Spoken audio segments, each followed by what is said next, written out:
You have a choice, Said. The child or your career, you cannot have both. The words hit like a physical blow. Said Orimolade stood in the marble-floored office of Lagos's most powerful real estate mogul, Kunle Adebisi, her hands trembling as they rested protectively over her still flat stomach. The man who had whispered promises in her ear just months ago now looked at her with cold, calculating eyes. Behind him, the sprawling view of Victoria Island's skyline seemed to mock her, a world of wealth and privilege that had briefly opened its doors, only to slam them shut the moment she became inconvenient. "I'm 3 months pregnant," she had said just minutes earlier, expecting, what? Concern, responsibility. Instead, she got an ultimatum that would haunt her for 5 years. What Said didn't know, what neither of them could possibly know, was that the child growing inside her would one day hold Kunle's life in their small, skilled hands. But that day in the surgical theatre was far away, and right now she had to make an impossible choice. If that opening has already captivated you, tell me where you're watching from, because today's story is unmissable. Sade Orimolade had never imagined her life would lead to this moment. Standing in front of Kunle Adebisi's massive mahogany desk, feeling smaller than the dust particles floating in the afternoon sunlight streaming through floor-to-ceiling windows. The Adebisi property's headquarters occupied 3 floors of the most expensive building on Victoria Island, and Said had worked there for 2 years as a secretary, grateful for the salary that helped support her widowed mother in Ajagunle. Kunle sat behind his desk, his tailored navy suit probably costing more than Said earned in 6 months. His expression was carved from stone, nothing like the warm smile he'd worn 6 months ago when he'd started staying late at the office, when casual conversations had turned into shared dinners, when he'd made her feel special, seen, valued. "Mr. Adebisi," she began, her voice steadier than she felt, "I understand this is unexpected, but—" "Unexpected?" He laughed, but there was no humor in it. "Said, I have a reputation to maintain, a family name that spans 3 generations in Lagos business circles. My mother is already pressuring me to marry Folaki Okafor, you know, the daughter of the oil magnate. This," he gestured vaguely at her, "complication cannot exist." Before continuing, if you've ever faced an impossible choice that changed everything, hit that subscribe button and join our community. We share stories that matter, stories that reflect real struggles and real courage. Now let's see what Said decides. The word complication struck her like a slap. That's what their child was to him. Not a life, not a consequence of mutual choices, but a problem to be eliminated. Sade had grown up in a 2-room apartment where 5 people shared a single bathroom, where her mother sold a kara by the roadside to pay school fees. She knew what it meant to fight for survival, but she'd never expected to fight alone for her unborn child against the man who'd helped create it. "I'm not asking you to marry me," Said said, lifting her chin despite the tears burning her eyes. "I'm just telling you that I'm pregnant. This is your child too." Kunle stood, buttoning his suit jacket with precise movements. He walked to the window, his back to her, silhouette sharp against the Lagos skyline. "I'll give you 2 options, and I suggest you think carefully. Option 1, I'll arrange everything. A private clinic, the best doctors, complete discretion. You'll take a week off for illness, return to work, and we never speak of this again. I'll even give you a raise. Call it compensation for your trouble." The clinical coldness of his words made Said's stomach turn.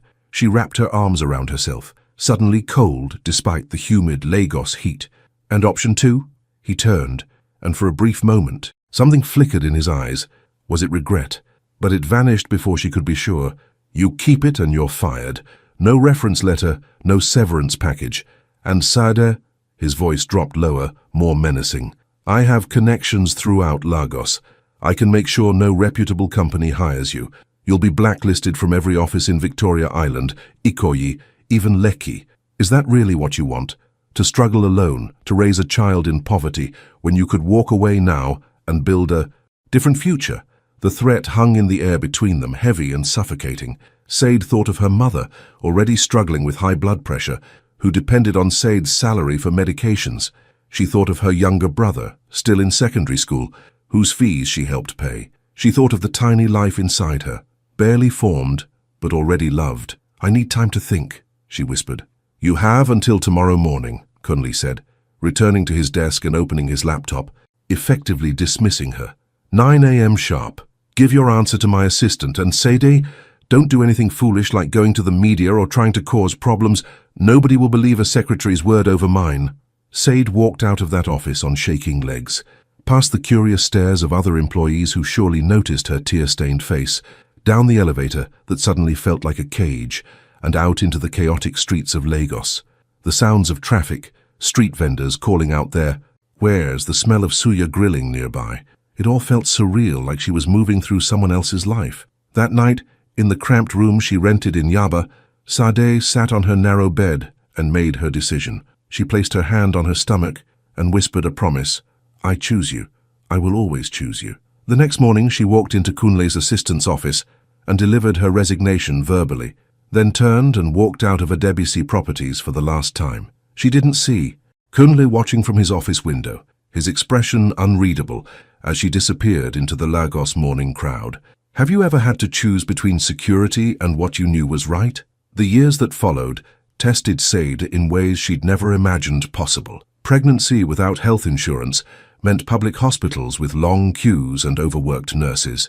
She gave birth to a daughter, Temitope, meaning mine to praise, in a crowded ward at Lagos Island Maternity Hospital, holding her mother's hand through 18 hours of labor, while rain pounded on the corrugated iron roof above them. Kunle's threat hadn't been empty. Every application Sade submitted to offices in the better parts of Lagos was rejected without explanation.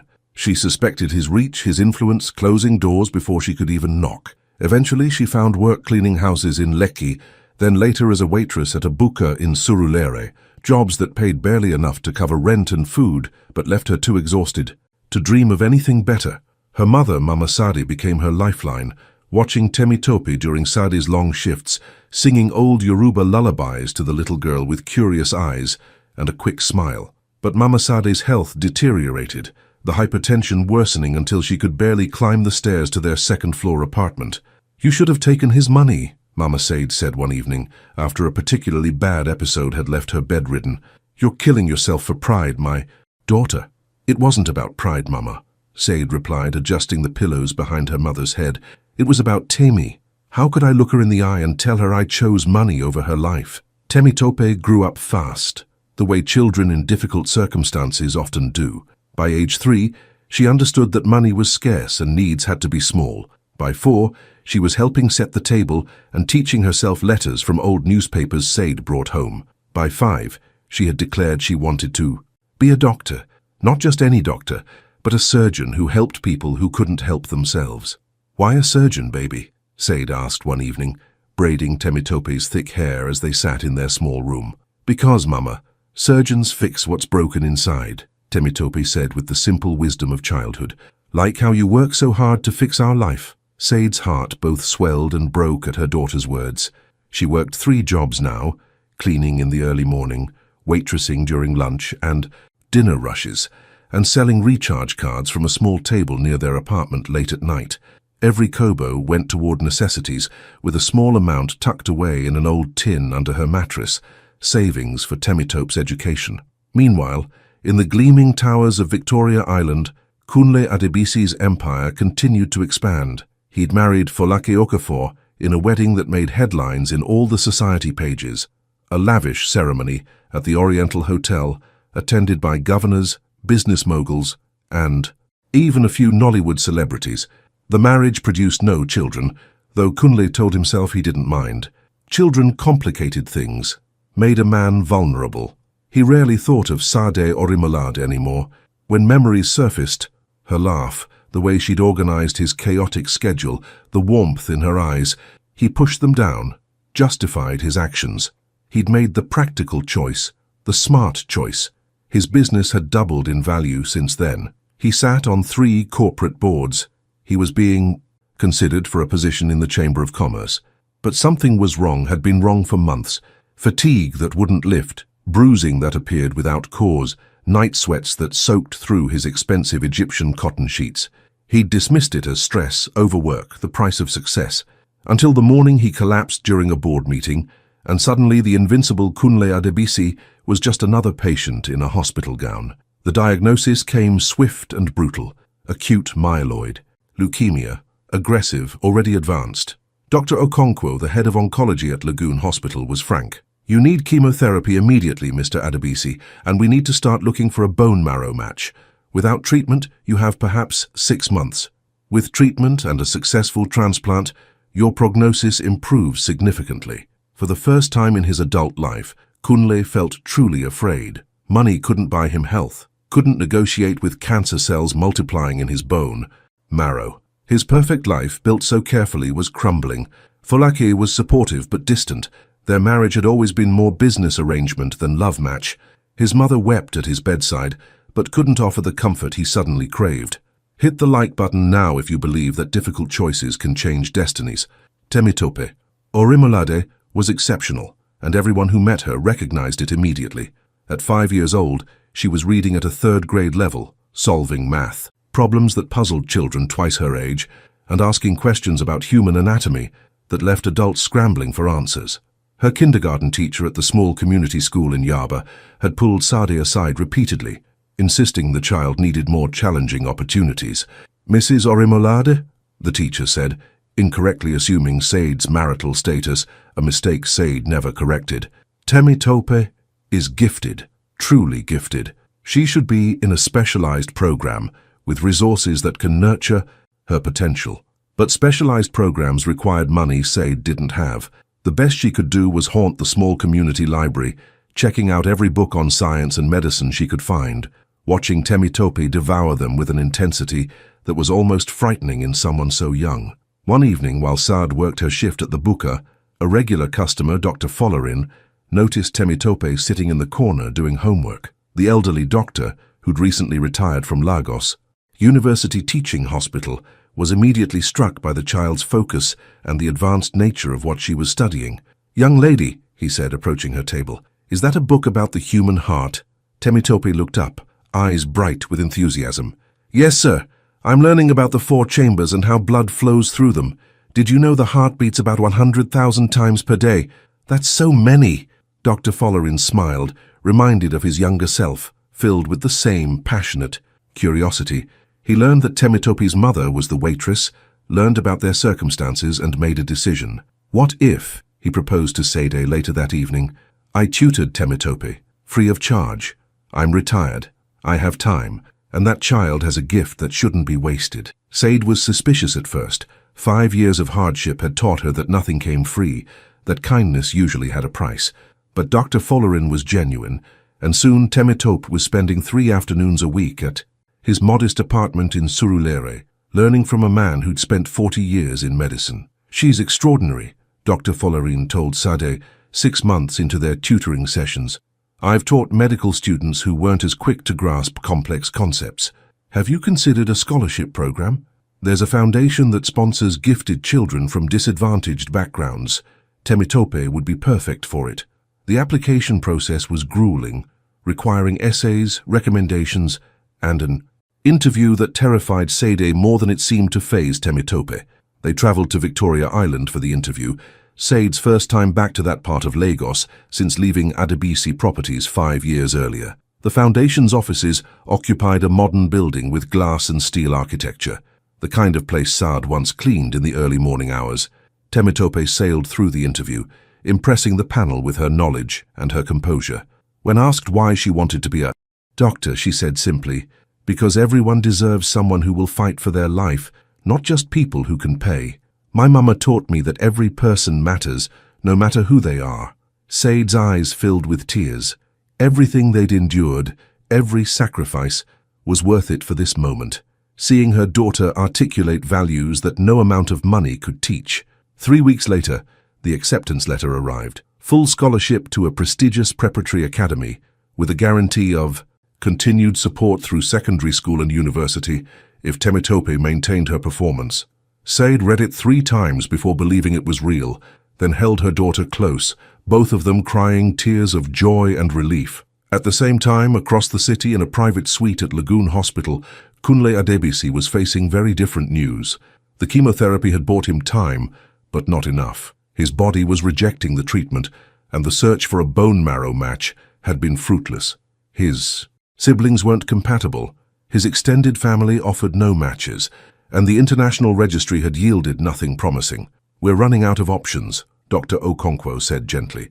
Without a match, we're looking at palliative care rather than curative treatment. Kunle stared at the ceiling of his hospital room, at the expensive art pieces Folak had hung to make it less clinical, at the banks of flowers from business associates who were probably already positioning themselves to absorb his company once he was gone. He thought about legacy, about what he'd leave behind. A business empire, yes, but no children to inherit it.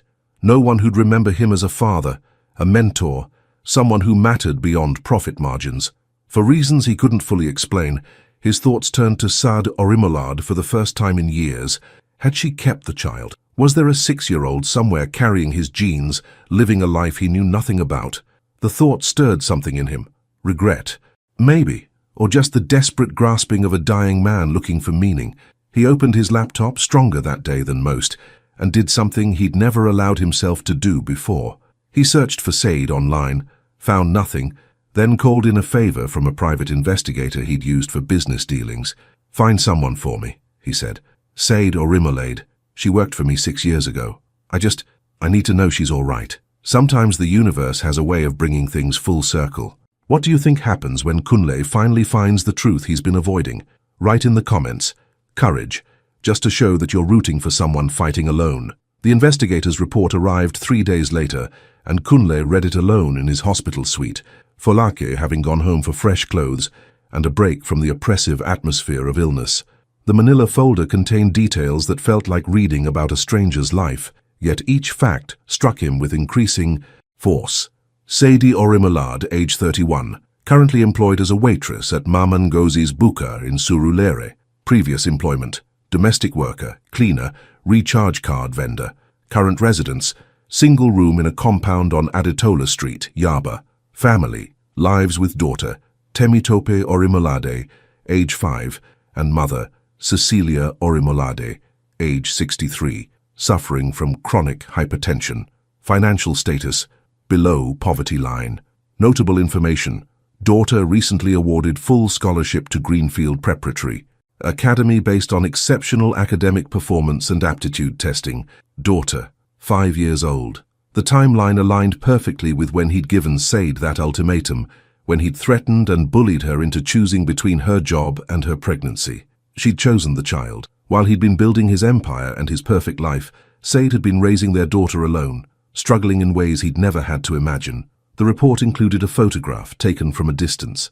Said looked older, thinner, her face carrying the weight of years of hardship. But beside her walked a small girl with bright, intelligent eyes, laughing at something Said had said. The girl had his mother's nose, his own high forehead. There was no denying the genetic connection, not to anyone who knew what to look for. Kunle's hands shook as he closed the folder. He felt many things simultaneously: shame, regret, anger at himself, a strange yearning he couldn't name. He'd spent 5 years pretending that choice hadn't mattered, that his path had been the right one. Now, facing his own mortality, he saw clearly what he'd thrown away. Not just a child, but integrity, honor, the chance to be someone worth remembering. But what could he do now? Show up in their lives, disrupting whatever stability Said had fought to build, offer money, as if wealth could compensate for 5 years of abandonment? Dr. Okonkwo's words echoed in his mind. Without a bone marrow match, he was out of options. A thought struck him with the force of lightning. A biological child. A genetic match was most likely to come from family, and Temitope was his daughter. He could barely form the thought. It felt so exploitative, so monstrous. To appear in her life now, not as a father seeking redemption, but as a dying man needing her bone marrow? What kind of man would do that? But what kind of man wanted to die when potentially salvation existed? Kunle spent 3 days wrestling with this ethical nightmare. Barely. Eating, snapping at nurses, driving Folak away with his mood swings. Finally, he called Dr. Okonkwo into his room. "I need to tell you something," Kunle said. "I have a biological daughter I've never met, 5 years old. Is it possible?" Dr. Okonkwo's expression remained professionally neutral, but Kunle saw the judgment in his eyes. "It's possible. Children can donate bone marrow, though it requires careful consideration given their age. But, Mr. Adebisi, there are serious ethical issues. Here, if you've had no relationship with this child, if the mother doesn't know you're searching for her—" "I know," Kunle interrupted. I know how it looks. But what if she's compatible? What if I die without even asking, without giving her mother the choice? The choice you denied her 5 years ago, Dr. Okonkwo asked quietly. The words hit their mark. Kunle looked away, unable to meet the doctor's eyes. I was wrong then. I know that now. But I can't change the past. I can only deal with the present. Will you at least test her compatibility if the mother agrees? Dr. Okonkwo was silent for a long moment, then nodded slowly. If the mother agrees, if proper consent is given with full understanding of what's being asked, then yes. But Mr. Adebisi, you need to prepare yourself for the answer being no. If I were in her position, knowing what you did, I'd tell you to rot. Kunle arranged a meeting through his lawyer rather than approaching Sade directly.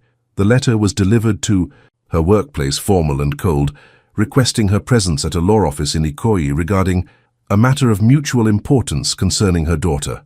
Sade's hands shook as she read it, terror flooding through her. Had Kunle somehow found out about Temitope?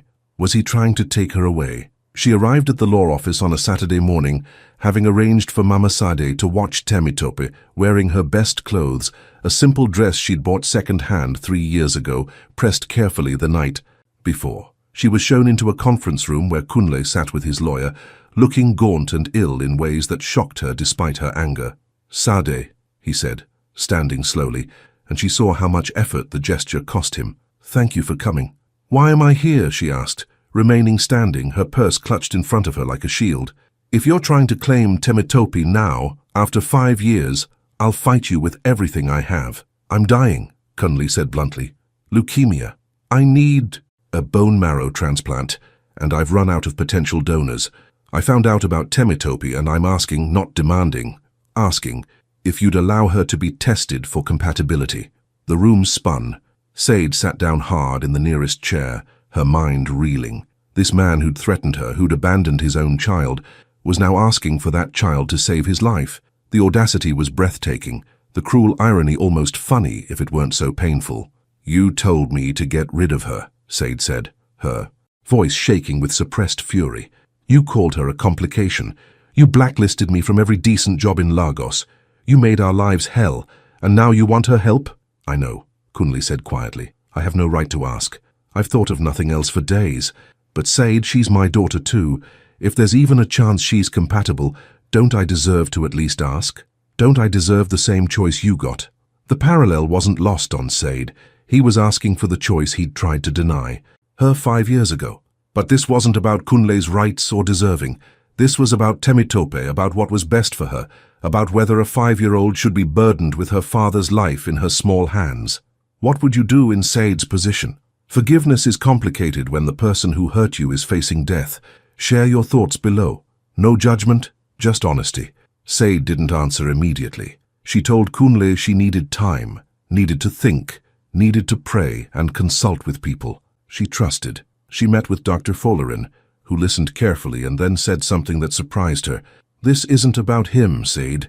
It's about Temitope and what kind of person you want her to become. If she grows up and learns, she could have saved someone's life, even a flawed father who failed her, and wasn't given the choice. How will that shape her? Children are resilient, but they also carry the weight of decisions made for them. Sade also spoke with Mama Sad, who was more bitter. Let him face what he created. He showed you no mercy. Why should you show him any? But sitting with Temitope that evening, watching her daughter carefully draw pictures of the human heart with colored pencils, labeling each chamber and vessel with 5-year-old handwriting, Sade saw something that made her decision clear. Temitope had inherited her intelligence from both parents, yes, but she'd also inherited Sade's compassion, her determination to help those in need, regardless of whether they deserved it. Temi, Sade said carefully, what if I told you that someone was very sick and needed help from someone special, someone whose body could help them get better? Would you want to help them? Temitope looked up, her expression serious. Would it hurt? Maybe a little bit, like getting a needle at the doctor, but it would help save someone's life. Then yes, Temitope said without hesitation. You always say we help people when we can, Mama, even when it's hard. Sade's eyes filled with tears. She pulled her daughter close, breathing in the smell of shea butter in her hair, the soap they used for bathing. She thought about all the times she'd been tempted to be bitter, to teach Temitope that the world was cruel and you had to protect yourself first. But she'd chosen differently, and now her daughter was choosing compassion too. The testing showed what Dr. Okonkwo called an excellent match. Not perfect, but close enough to give Kunle a strong chance of survival. The transplant was scheduled for 3 weeks later. Time for Temitope to be prepared, for counselors to work with her, for Sade to sign more consent forms than she'd ever seen in her life. Kunle tried to meet Temitope before the procedure, wanted to explain, to apologize, to know his daughter. But Sade refused. She's doing this because it's the right thing to do, because I raised her to help people, not because you're her father. You haven't earned that title yet. Maybe someday, if you live through this, you can work toward it, but not now. He accepted her terms without argument, understanding he had no leverage, no right to demand more than what was freely given. The day of the transplant, Lagoon Hospital's surgical wing was on high alert. Dr. Okonkwo led the team, with 2 pediatric specialists present to monitor Temitope throughout her part of the procedure. The bone marrow extraction would take approximately an hour, performed under general anesthesia, while Temitope slept peacefully, unaware of the magnitude of what was happening. Sade sat in the waiting room, her mother beside her, both women silent with anxiety. Across the city, in another part of the hospital, Kunle was being prepared for his procedure, the chemotherapy having been carefully timed to destroy his diseased bone marrow and make room for his daughter's healthy cells. When Temitope was wheeled into recovery, small and pale but stable, Sadie finally broke down, sobbing into her mother's shoulder with relief and exhaustion, and the emotional toll of 6 years of struggle culminating in this moment. Her 5-year-old daughter had just saved the life of the man who'd wanted her erased from existence. The irony was cosmic, almost biblical in its poetic justice. Temitope woke up groggy and confused, asking if she'd done good, if she'd helped the sick person. "You did perfectly, baby," Sade whispered, kissing her forehead. "You were so brave." The transplant was successful. Kunle's body accepted Temitope's bone marrow, and over the following weeks his blood counts began to improve. He faced months of recovery, of immunosuppression and monitoring, but Dr. Okonkwo was cautiously optimistic. "Your daughter gave you a second chance at life, Mr. Adebisi. I hope you use it wisely." Kunle requested one meeting with Sade before he was discharged. She came alone, leaving Temitope with her mother, not ready for that introduction yet. They met in his hospital suite, Kunle looking thinner but healthier than when she'd last seen him, his eyes clearer. "I can't repay what you've given me," he said without preamble. "There's no amount of money, no gesture grand enough. You had every right to refuse, to let me face the consequences of my choices, but you didn't. Why?" Sade was quiet for a moment, choosing her words carefully. "Not for you, for Temitope. I want her to grow up knowing that compassion isn't conditional on whether someone deserves it, that doing the right thing matters even when it's hard, especially when it's hard. You failed her once, you failed us both. This is your chance to become someone worthy of the gift she gave you." "I want to be in her life," Kunle said. "I want to make amends, to provide for both of you, to—" "Stop," Sadie interrupted. "You don't get to decide that. Temitope and I will decide if and when you enter our lives as more than the person whose life she saved. You want to make amends? Start by becoming a better man. Use your influence to help other single mothers instead of threatening them. Use your wealth to create opportunities instead of hoarding them. Show us through your actions, not your words, that you've learned something from almost dying." Kunle nodded slowly, accepting her terms. "I understand, but please, let me set up a trust for her education, for your family's security, not as payment, but as basic responsibility. She shouldn't struggle because of my mistakes." Sade considered refusing out of pride, but pride didn't pay rent or medical bills. A trust for Temitope's education only, nothing else. "And Kunle, if you ever try to use money to manipulate us or control our choices, I'll cut you out of her life permanently. Clear?" "Clear," he agreed. 6 months later, Kunle was in remission, growing stronger each week. He'd quietly donated a substantial sum to the scholarship foundation that had helped Temitope, funding 10 additional scholarships for children from disadvantaged backgrounds. He'd implemented new policies at ABC Properties regarding parental leave and support for single parents, policies his board thought strange until he explained they were non-negotiable. He'd sent letters to Temitope, not pushing for meetings, just telling her about himself, his recovery, his gratitude.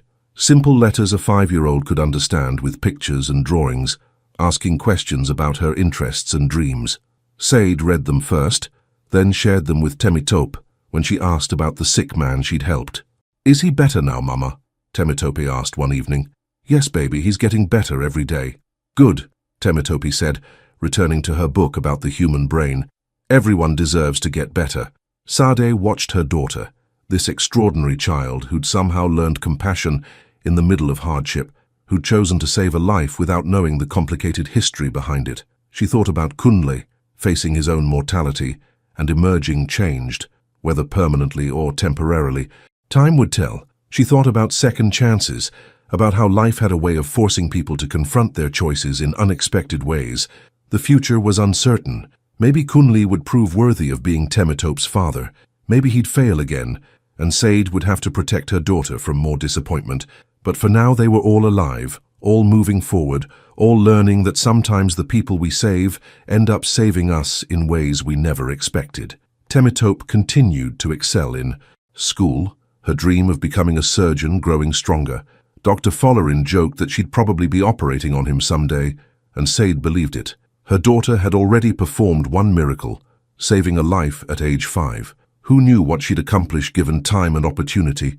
As for Sade, she'd learned that strength wasn't just about surviving hardship, but about maintaining your values while doing so. She'd chosen compassion over bitterness, and in doing so, had given her daughter a gift. More valuable than the trust fund Kunle had established, the knowledge that integrity matters, that actions define character, and that even the most broken relationships can lead to redemption if people are willing to grow. The child Kunle had rejected had saved his life, but in many ways she'd saved Sade's soul too, reminding her every day why the struggle was worth it, why choosing love over convenience, hardship over compromise, had been the right decision all along. You've just witnessed how a single choice can echo across years, how the child someone rejected became their salvation. But here's what you don't know yet. There's another story waiting for you on your screen right now. Someone else's impossible choice. Someone else's moment where everything changed. Don't click away. Click that next video, because if this story moved you, what's coming next will shake you to your core. Trust me. Click now. You won't regret it.